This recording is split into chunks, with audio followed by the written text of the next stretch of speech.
తన గురించి ఆలోచిస్తున్నామంటే కాదని చెప్పొచ్చు కదా. నేను నీ గురించి ఆలోచించట్లేదు, తన గురించి ఆలోచించట్లేదు. చాలా. అయితే ఎవరి గురించి ఆలోచిస్తున్నావు? ఆ ముఖ్యమైన వ్యక్తి ఎవరో చెప్పు. నీకెందుకు చెప్పాలి? అసలు మధ్యలో మాట్లాడడానికి నువ్వెవరు? ఈ ఇంట్లో చరణ్ విషయం మాట్లాడడానికి నీకెంత రైట్ ఉందో నాకు అంతే రైట్ ఉంది. ఏంటి నీకున్న రైటు? నేను తనని పెళ్లి చేసుకోబోయేదాన్ని.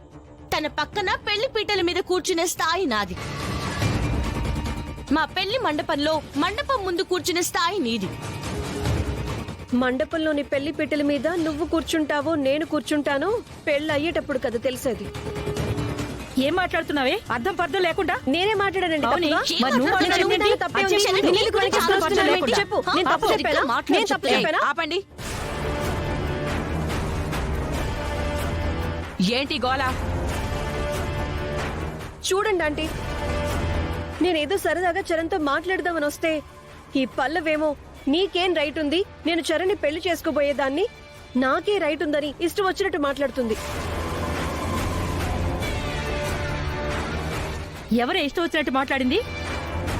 వాళ్ళిద్దరికి పెళ్లి ఫిక్స్ అనుకున్నాం. నిశ్చితార్థం కూడా అయిపోయింది. అన్నీ తెలుసు కూడా పేట్ల మీద కూర్చునేది నువ్వో నేను. పెళ్ళైనప్పుడు తెలుస్తుందని మాట్లాడితే కోపం రాదా? కోపం వస్తే అందరూ కలిసి ఒంటరిదాన్ని చేసి భువన మీద దాడి చేస్తారా? మేమేం దాడి చేయట్లేదండి. తనే అనవసరంగా వచ్చి నోటికొచ్చినట్టు మాట్లాడుతుంది. చూడు, నువ్వు మా అత్తయ్య గారికి కేర్ టేకర్ గా సేవలు చేయడానికి వచ్చావు. తాను నేను పిలిస్తే వచ్చి ఇంట్లో ఉంటుంది.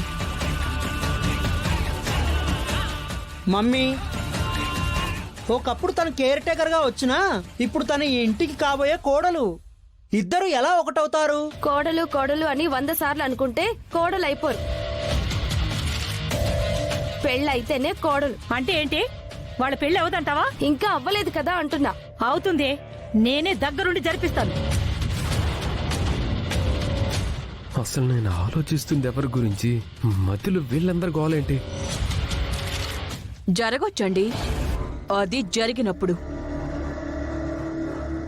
ఇంటి కోడలు అయ్యే హక్కు దానికి వచ్చినప్పుడు అప్పుడు ఇంట్లో వాళ్ల మీద అధికారాలు చెలాయించమనండి. ఇప్పుడు కాదు. పదభువన.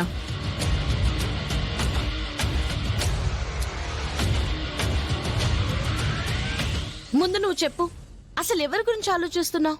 గాడిద గుడ్డు గురించి ఆలోచిస్తున్నాను. హ!